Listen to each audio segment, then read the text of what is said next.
Hi అండి. ఈరోజు వగలమారి వంకాయ ఫ్రై ప్రిపేర్ చేద్దాం. వగలమారి వంకాయ అదేం కూర? అదే అండి, పాతకాలంలో ఒక సామెత ఉంది కదా, అదే వగలమారి వంకాయ. సెగ లేకుండా ఉడుకుతుంది. ఆ వగలమారి వంకాయ ఇంకా మా ఇంటికి వచ్చేసింది. ఇంకా వెంటనే కూర వండేశాను.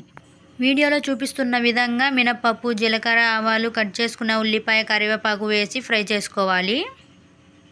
తర్వాత వగలమారి వంకాయ వేసి కొంచెం ఉప్పు, కొంచెం పసుపు వేసి 2 నిమిషాలు మాత్రమే మగ్గనివ్వాలి. చూడండి, వగలమారి వంకాయ మగ్గిపోయింది.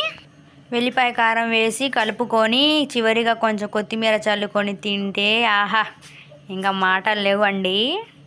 మీలో ఎవరైనా ఈ వగలమారి వంకాయ ఫ్రై ట్రై చేయకపోతే వెంటనే వెళ్ళి ట్రై చేయండి. చాలా బాగుంటుందండి. ఒక్కసారి ట్రై చేయండి. ఇంకెందుకు ఆలస్యం, మరిన్ని వీడియోస్ కావాలంటే లైక్ చేయండి, షేర్ చేయండి, సబ్స్క్రైబ్ చేయండి. మీకు ఇంకేం వంటలు కావాలో కామెంట్ చేయండి. బాయ్ బాయ్, మరో వీడియోలో కలుద్దాం.